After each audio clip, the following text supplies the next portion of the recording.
Hey everybody, welcome to Latitude 360 here. We're hanging out backstage with Stapp. First of all, welcome to Pittsburgh again. Good to be here. Yeah. Thanks for taking the time out of your busy schedule. I know you've been doing a lot of touring recently. Yeah, man.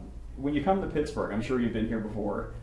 Is there anything that you look at on the schedule, when you see the tour dates come out and go, oh, Pittsburgh, like I remember such and such about the city? Yeah, there's definitely some relationships that we've made with folks here in Pittsburgh and some aspiring young artists, one of which will be playing with us tonight, that we're in constant connection with, and so we look forward to coming in to Pittsburgh to hang out and see those guys. Cool. So it's been a few years since your last solo release. Yeah. The new one, Proof of Life, is out. And to me, there are parts of it that seem to be a little bit darker and a little bit heavier than maybe what some people might initially expect.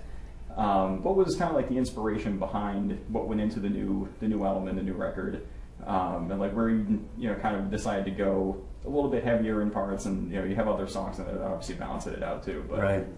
So yeah, just kind of talk about the new album a little bit. Well, really, Proof of Life is kind of like my musical, I guess, component or description of a transitional period in my life as a human being, and in changing things to have a better life, and then all the experiences that happen within that that cause that change. And so, I go through various emotions on the record and states of being through that process to really define where I was as a human being while I was growing, and it's really seemed to connect with people, because I think it's it's common for all of us to grow and change, and so I think emotionally it really taps in to the listener. I mean, just listening to the lyrics of it, they seem very, very heartfelt. Yeah. That there's no kind of, I don't want to say fakeness behind it, or I think that's the wrong word, but it's just a very genuine. All the lyrics are just very heartfelt and genuine throughout the whole thing. Was that something you were trying to go for? Was just to kind of put yourself, essentially open yourself up and say, this is who I am, and Well, I mean, I most definitely wanted to be sincere and speak from my heart. I always do when it comes to my songs and my music, and I think with this particular record, I just wanted to use less imagery and allegory and illusion and analogy, so there wouldn't be any room for interpretation, that it was very clear, and really deal and talk about the experiences and the stories and the emotions in a way that I could honestly reflect myself and then honestly share that through the music, and so there definitely was a decision to avoid a lot of some of my poetic senses in the past.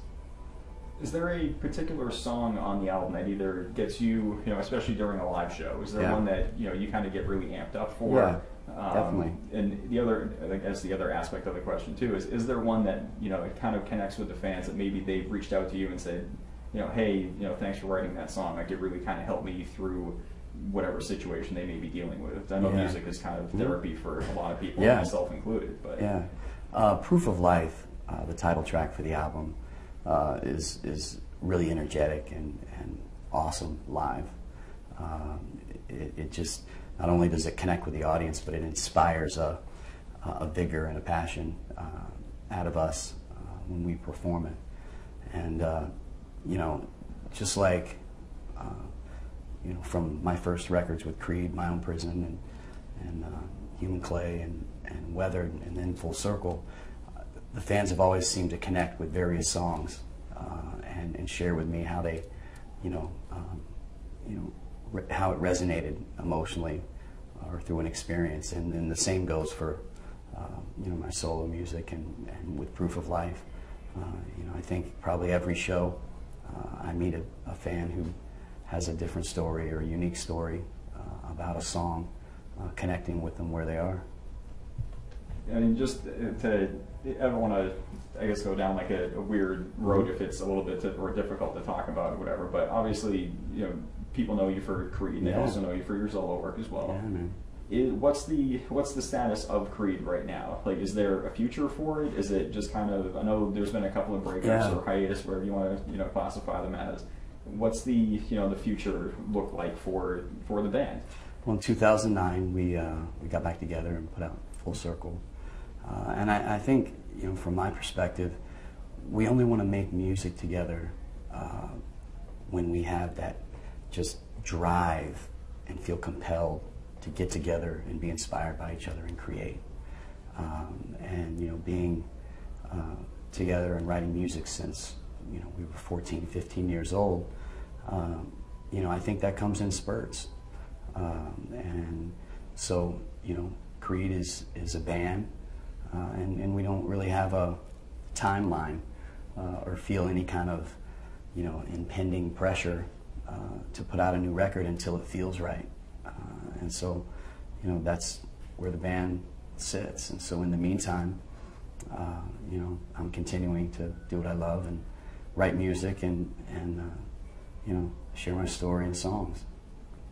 So it's, Creed's kind of always fallen into the, even, some of the newer solo work that you've been doing as well, it kind of falls into the Christian rock genre, which, the lyrics obviously show that, especially on the new record. What do you think? And to me, anyway, like I listen to a lot of XM Octane, with Kayla and all that. It seems to me like there's a major influx now, and probably, I don't know if I necessarily want to say it's the best that Christian rock has maybe ever been, but there's a lot of young bands that are coming up where they're just starting to find a foothold in sort of mainstream rock. Like they've kind of made the crossover. Whether it's Red or Skillet or 1,000 Foot Crutch, those kind of bands.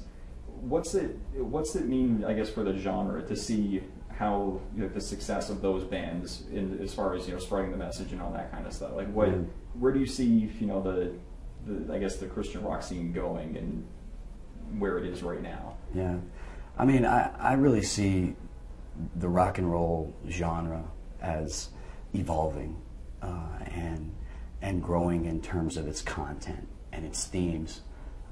And the type of artist and musician that plays rock and roll music. The old cliche, sex, drugs, and rock and roll. And I think that fairly characterized rock and roll music for a number of years. But I think, as artists change and evolve, and as, people grow intellectually as well as spiritually, and seek to use music and rock and roll music to explore life and philosophies and their hopes, their dreams, their emotions, their psychology, and their spiritual life and their soul and conscience. I think that diversifies the genre, and really I think that's what music is all about and what rock and roll music is all about. So part of me is I don't think I've ever really liked the separation of rock and roll musicians by they have this belief system, or they're vegans, or they're straight edge, or you know what I'm saying? Yeah. That rock and roll music is a sound and a style, and it has various content. And so I think that the rise of new young rock and roll talent, and with their pulse being on things of a spiritual nature and seeking God and where they are in their beliefs, I think is awesome. And I think that's what music should be about, that exploration of all those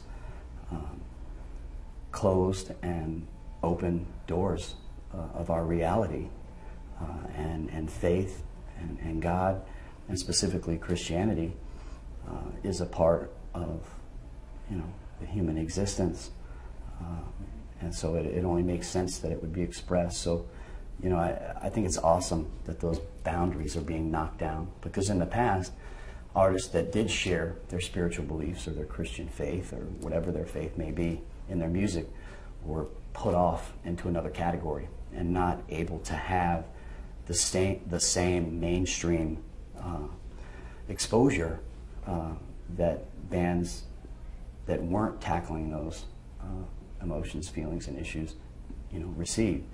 And so I think it's a better representation of the reality of life and being human, that we don't use that to limit exposure, but just keep it a part of the reality of the conversation of real life and how music reflects that.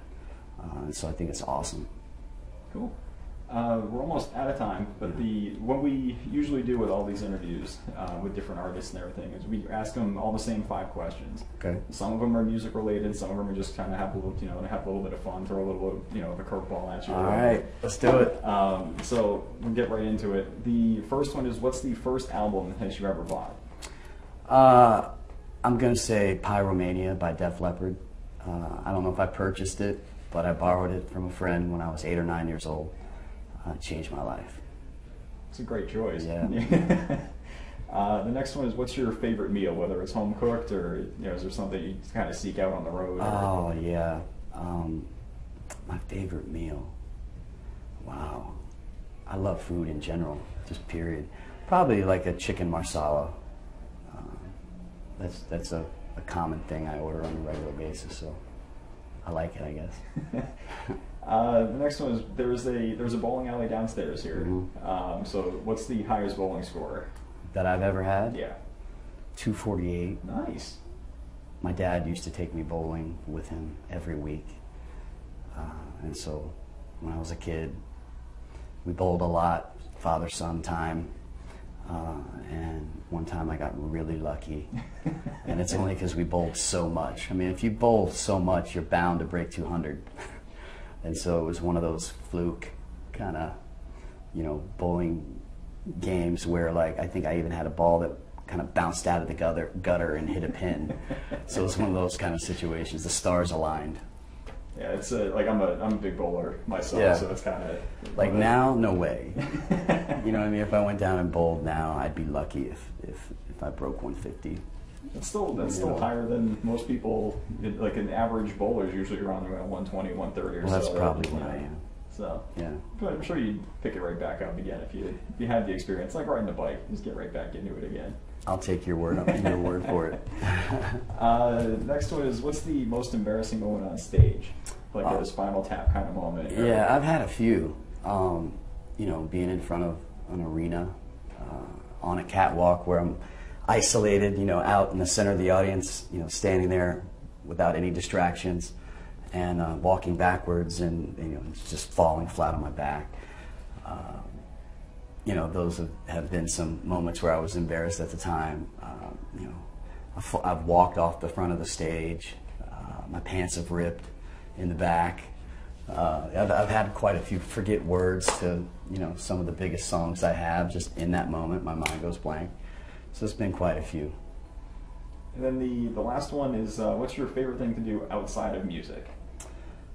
Oh man, my favorite hobby outside of music.